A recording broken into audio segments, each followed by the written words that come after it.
The following video was edited from its original format in keeping with the platform's rules and guidelines. What's happening, everyone? Nick here from TVBox Stop, and welcome back to yet another Android TVBox review. For today's review, we have the latest model from vSeeBox. This model is called the vSeeBox Elite Mini, and in my in-depth review, you will see most of what it has to offer, at least what I'm allowed to show, and for those of you who know about these boxes will understand the reason for the high price tag placed on these models and what it can do for you, and why vSeeBox is rated the best in this category of boxes. So don't go anywhere, my review begins right after this.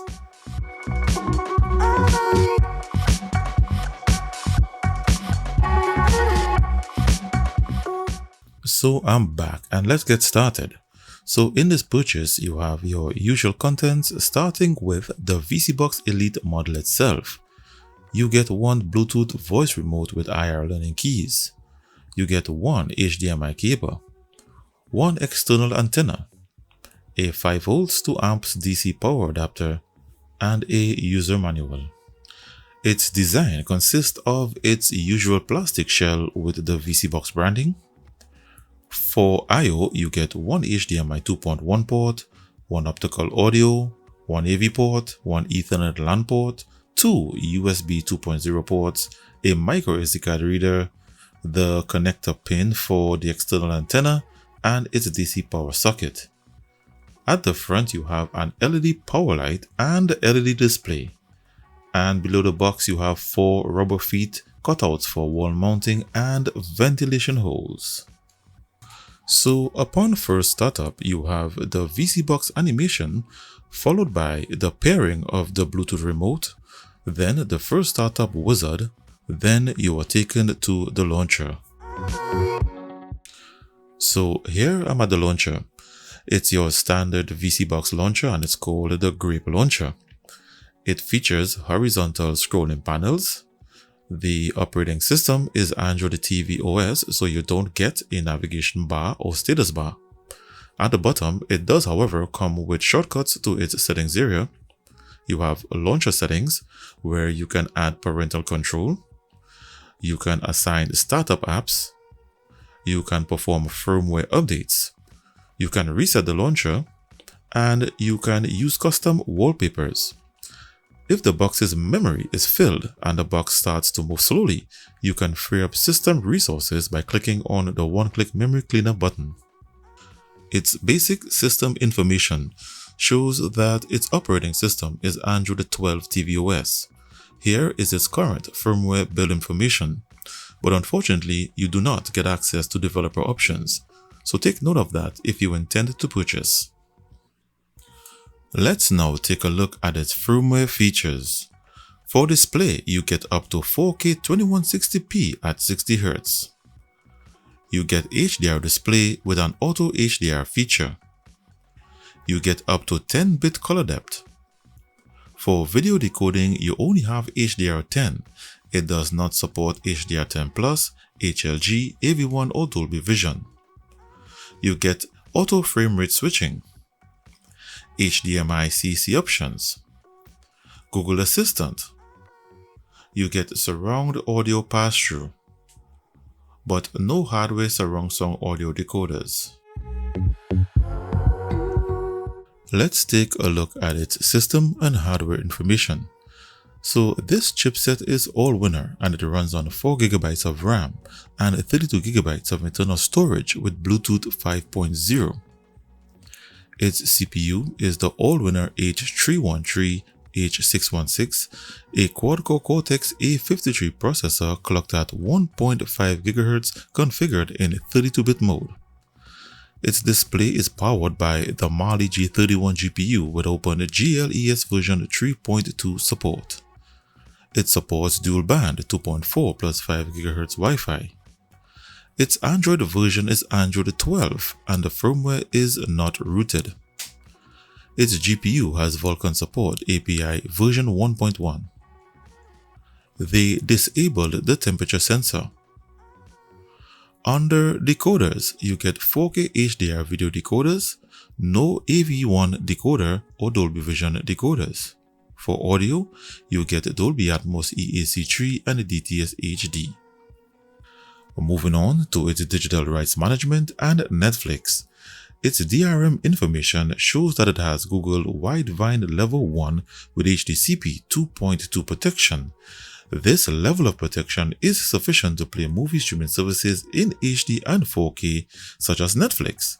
In this elite model, the version of Netflix plays in HD 1080p resolution, unlike other models that are limited to 480p. For watching YouTube videos, the Android TV version can only play up to 1440p resolution. I also tried the Smart YouTube TV version, but it wouldn't even play this video.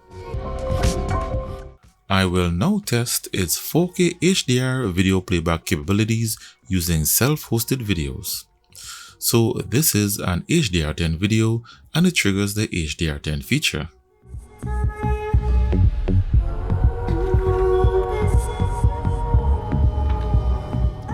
It does not have the AV1 decoder, so with this AV1 video, it shows that the AV1 video format is not supported. This is a Dolby Vision video, but it only triggers HDR10. Here is another Dolby Vision video that's encoded with Dolby Atmos, and it plays video with no audio.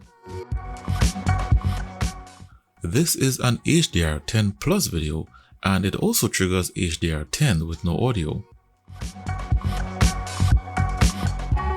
And this is an official HLG video, but it only triggers HDR10. So like I said, the box only supports the HDR10 video decoding.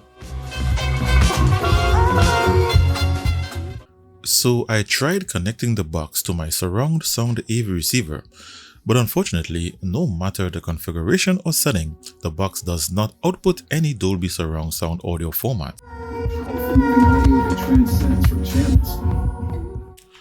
Let's now take a look at some benchmarks and where it ranks on my TV box rankings chart. First, the results of its RAM and internal storage read and write speeds. It has a RAM copy speed of 2836 megabytes per second. Its internal storage has a read speed of 129 megabytes per second and a write speed of 61 megabytes per second. Next, we have the results of its Wi-Fi and Ethernet LAN speed tests. The Wi-Fi 6 network adapter used in this model is pretty impressive. On the 5 GHz band, it achieved the maximum speed of my network. Its 2.4 GHz band averaged around 175 megabits per second. And its Ethernet LAN port is a gigabit Ethernet LAN port, and it too achieved the maximum speed of my network. Next is the benchmark performed on its Allwinner CPU using the Geekbench 5 CPU benchmark. The benchmark produced a score of 111 single-core and 388 multi-core. In benchmarking its GPU with Vulkan support, the 3DMark Wild Live test produced a score of 120 with an average FPS of 0.70. And in the Antutu benchmark version 8.4.5, a backdated version, because that's the only version with Vulkan support I can get to work on this Allwinner chipset, it produced a score of 72,282. So from these benchmarks, I can safely conclude that this is not a gaming Android box, and it was designed primarily for streaming movies and TV shows. So let's now see where it ranks on my TV box rankings chart. So I've updated the scores on my chart, and the new vSeeBox Elite Mini ranks at position 120 based on its Antutu benchmark score. This is no surprise given the chipset used in this model, so I gave it a 3 out of 5 star rating. Most of you watching this version of the video will not understand the price called for this model. Most newcomers will also think that it's absurd. For my seasoned viewers and long-time subscribers, I don't need to explain. So if you are interested and would like to support the channel, you can use the link right here to get a 10% discount coupon, and you can also use the link in the video description.